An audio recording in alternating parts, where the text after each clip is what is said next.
എന്താണ് വിശേഷമൊക്കെ? നിങ്ങളിപ്പോ ഒരുപാട് കാര്യങ്ങൾ ജീവിതത്തിൽ ചെയ്യുന്നില്ല, അതിലിപ്പോ മനസ്സിന് ഏറ്റവും കുളിർമ കിട്ടുന്ന കാര്യങ്ങൾ എന്താണ്? ആളുകളോടൊക്കെ പറഞ്ഞു കൊടുക്കുകയാണെങ്കിൽ നമുക്ക് എന്ത് പറഞ്ഞു കൊടുക്കാൻ പറ്റുക? മനസ്സില് കുളിർമ കിട്ടുന്നത് പറഞ്ഞാല് ഇപ്പോ നമുക്ക് ഒരു വികലാംഗനായ ആളെ അവർക്ക് എന്തെങ്കിലും ഹിദ്മത്ത് ചെയ്യുക എന്നുള്ളതാണ് ഒരു. ഓക്കെ, അതായത് പ്രയാസം സഹിക്കുന്ന ആൾക്കാരെ നമ്മൾ സഹായം ചെയ്യുമ്പോൾ അതിലൊരു വല്ലാത്ത മാനസിക ആനന്ദം കിട്ടും. അതില് അള്ളാഹുവിന്റെ റസൂൽ കരീം സല്ലല്ലാഹു അലൈഹി വസല്ലം തങ്ങൾ പറഞ്ഞിട്ടുണ്ട്, വല്ലാഹു ഫീ ഔനിൽ അബ്ദി മാദാമൽ അബ്ദു ഫീ ഔനി അഖീഹി.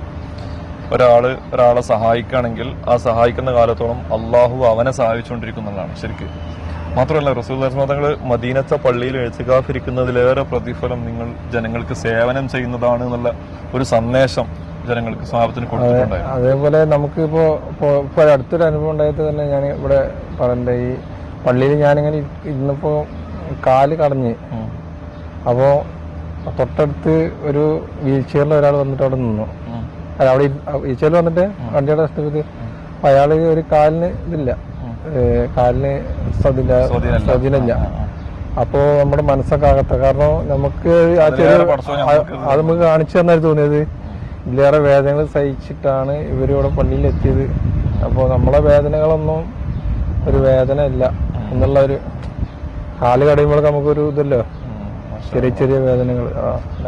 അതും നമ്മളൊരു ഹദീസിന്റെയും അതായത് ഇതിന്റെ അർത്ഥത്തില് റസൂലുള്ളാഹി പറഞ്ഞിട്ടുണ്ട് സല്ലല്ലാഹു അലൈഹി വസല്ലം, നമ്മള് ദുനിയാവിന്റെ കാര്യങ്ങൾ എന്ത്, ഇപ്പൊ രോഗം ഉണ്ടാവുക, പണം ഉണ്ടാവുക, സമ്പത്ത് ഉണ്ടാവുക, ഇതൊക്കെ ദുനിയാവിന്റെ വിഷയങ്ങളാണല്ലോ. അതുമായി ബന്ധപ്പെട്ട് എന്ത് വരികയാണെങ്കിലും നിങ്ങൾ നിങ്ങളെക്കാൾ താഴെയുള്ളവരിലേക്ക് നോക്കുക. അപ്പൊ നമ്മൾ ഉഷാറാവണം, നമ്മൾ ബെസ്റ്റ് ആവുകയാണ്. നമ്മളെക്കാൾ താഴെയുള്ളവരെക്കാൾ നമ്മൾ ഉഷാറാവാണ്. അതുപോലെ മേലുള്ളതാണെങ്കിൽ ആഖിറത്തിന്റെ വിഷയത്തിൽ, ഇബാദത്തിന്റെ കാര്യത്തിലൊക്കെ നമ്മളെക്കാൾ മേലുള്ള ആളുകളിലേക്ക് നമ്മൾ നോക്കുക എന്നുള്ളതാണ്. അത് ഭയങ്കര സംഭവമാണ്.